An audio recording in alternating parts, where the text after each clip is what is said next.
প্রত্যয় স্কিম নিয়ে শিক্ষকরা বলছে যে এখন তারা যদি যারা যোগদান করবে এই 1 জুলাই থেকে তারা প্রতি মাসে 5,000 টাকা বা তার চেয়ে কম কিছু একটা বলা হয়েছে এবং এককালীন যে পেনশনের টাকাটা সেই পেনশনের টাকাটা তারা পাবে না এবং তাদের যে গ্রেডিং নিয়ে যেটা সিনিয়র সচিব সেটি নিয়েও কিন্তু ওনাদের মধ্যে একটু মনোকষ্ট আছে, মনোবেদনা আছে।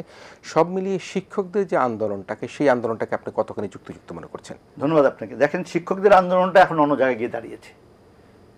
আমরা শিক্ষার্থীদের উৎস হলো হাইকোর্ট, হাইকোর্টের একটি রায়, সরকারের একটি সিদ্ধান্ত বাতিল করে দেওয়ার রায় নিয়ে শিক্ষার্থীদের একটা ব্যাপার, আর শিক্ষকদেরটা কিন্তু একটা সেটা সরকারি সিদ্ধান্ত। কিন্তু যেই কথা বলে সরকার থেকে শিক্ষার্থীদের সাথে বসার কোনো উদ্যোগ আমরা দেখছি না, কিন্তু আমরা দেখলাম যে শিক্ষকদের সঙ্গে বৈঠক হবে বলে আমরা শুনলাম। তা এটা তো আর আদালতের বিষয় না। যে সমস্ত শিক্ষকরা কথা বলেন তারা খুব ভালোভাবে সরকারের সঙ্গে সংযুক্ত, তাদের সঙ্গে সরকারের একটা বৈঠক কেন হবে না? দেখেন, যারা পেনশন কর্তৃপক্ষ যে পক্ষ থেকে প্রেস রিলিজ দেওয়া হয়েছে যে কেন যৌক্তিক না, মানে খণ্ডন করা হয়েছে। আবার তারা ইন্টারভিউ দিয়েও বলেছে, শিক্ষকরাও পাল্টা যুক্তি দিয়েছে।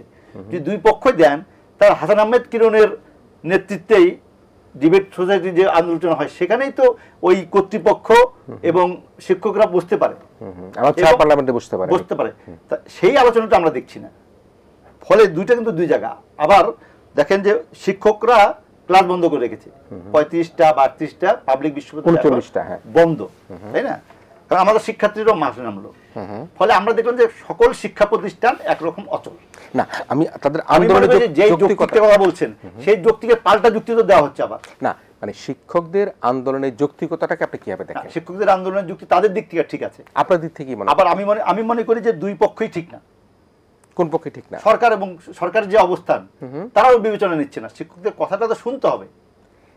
শিক্ষকদের আন্দোলনটা তারা আন্দোলন করতেছে, তারা তো তাদের যৌক্তিক বলবেই। আমি মনে করি যে যৌক্তিক কি অযৌক্তিক এই রায় দেব না আমি চাই সমাধান। সরকারের তারা যেটা বলছেন, তারা তো একসাথে যখন তারা এলপিআর এ যেতেন একসাথে 84 বা 85 লক্ষ টাকা পেতেন, তারা এখন পাবেন না। প্রেস লিস্টটা কি বলেছে বলেন? কার প্রেস রিলিজ? জাতীয় পেনশন কর্তৃপক্ষের। সেটা তারা ওনারা গ্রহণ করেননি। গ্রহণ করেন না, ওনারা বলছে প্রত্যেক থেকে তাদেরকে বাদ দিতে। হ্যাঁ, তারা ব্যাখ্যা দিতে বলছে। তারা পেনশন এই প্রত্যয় যেটা সেটা সর্বজনীন, সেটা কি অন্যদের জন্য থাকবে, শিক্ষকদের জন্য থাকবে না? তারা তো বলছে আমাদের থাকা দরকার, তারা তো এটা চায় না। এখন যদি না চান, আমি মনে করি যে প্রত্যয়ের যে জায়গাটা এখন পর্যন্ত আছে সেইটা হলে অসুবিধা কি? অসুবিধা কি? জি, ঠিক আছে। আমি একটু আমি প্রথমত শিক্ষকরা বলছেন আমরা আমাদের জন্য কথা বলছি, আন্দোলন করছি না। আমরা আন্দোলন করছি যারা এই পেশায় পরবর্তীতে আসবে, নিশ্চয়ই তাদের সহকর্মীদের জন্য। আমি শুনি, সেটা যদি বলেন তাহলে সেটা তাদের জন্য আমরা ছেড়ে দিচ্ছি। নিশ্চিত আপনার কাছে